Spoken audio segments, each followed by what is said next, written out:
বদর কেন হয়েছে? একমাত্র সত্যকে প্রতিষ্ঠা করার জন্য। যা আল্লাহ ওয়াসাহাকাল বাতিল ইন্নাল বাতিলা কানা সাহুকা। আল্লাহ রাব্বুল আলামিন বলেন সত্য সমাগত, মিথ্যা দূরীভূত। কথা বলেন ঠিক কি না বলুন? আল্লাহর হাবিব যেই জায়গার মধ্যে দাঁড়াইছে, এই জায়গাটা ধুলাবালির জায়গা, নিচু জায়গা। আর কাফেররা যেই জায়গার মধ্যে অবস্থান নিয়েছে, এটা হলো উঁচু জায়গা। যুদ্ধ শুরু হয়ে গেল। কাফেররা খায়া টায়া তেল তুল মাইক খাইছে, আর মুসলমানদের রোজার এই খাতারা যুদ্ধ শুরু করলেন। আপনারা জবান খুলে কোন বিজয়ী দেওয়ার মালিককে। এরপরে যুদ্ধের এক ফাঁকে আল্লাহর হাবিব সাল্লাল্লাহু তাআলা আলাইহি ওয়াসাল্লাম ডাক দিয়ে বলেন, ও সাহাবীরা, তোমরা যে যুদ্ধের ময়দানে নেমেছো, তোমাদের কোনো অসুবিধা আসেনি? আপনারা জবান খুলে গন, আমার নবীর মতো মুস্তাজিব দাওয়া কি পৃথিবীর কেউ আছে নাকি? আমার নবী বলে কোনো অসুবিধা আসেনি। কেন বলছে? আমার নবী হলো ডাক্তারেরও, আমার নবী হলো বিজ্ঞানীরও বিজ্ঞানী। এই জন্য নবী বলে কোনো সমস্যা আসেনি। বন্ধুরে,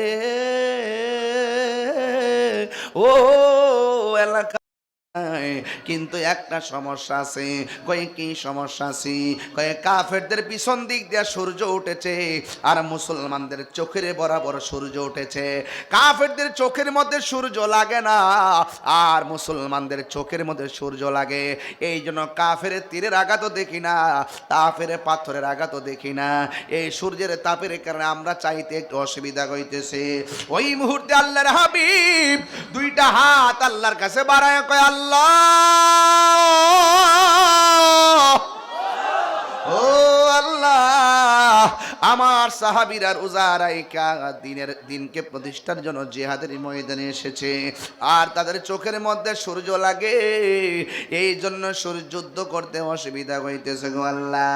ও আল্লাহ, যদি অসুবিধার কারণে আমার সাহাবীরা সব শহীদ হয়ে যায়, কে দুনিয়ার জমিনে দিনের পতাকা আকাশে উড়াইব?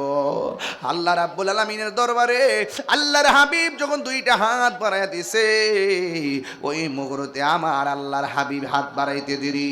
সাহাবায়ে কেরাম বলেন, নবী আমার হাত বাড়াইতে দেরি, আমরা তাকায়া দেখলাম প্রখর রৌদ্রের ভিতরে আল্লাহ পাক সূর্যের মুখের মধ্যে মেঘমালা দিয়া আমাদের মাথার উপরে ছায়া নাজিল।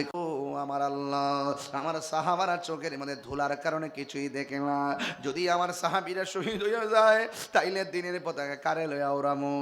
আল্লাহর হাবিব যখন দুইটা হাত বাড়াইয়া দিলেন, সাহাবায়ে কেরাম বলতেছেন, খোদার কসম করে বলি, আমার নবী যখন দুইটা হাত বাড়াইয়া ধুলাবালি থেকে মুক্তির জন্য দরখাস্ত করেছেন, আল্লাহর লীলা বোঝা যায় না। আমার আল্লাহ সাথে সাথে আসমান থেকে মুষলধারে বৃষ্টি নামাইয়া আমাদের ধুলা মাটিরে শক্ত বানাইছে, আর কাফেরদের শক্ত মাটিরে পিছলা বানাইয়া দিছে।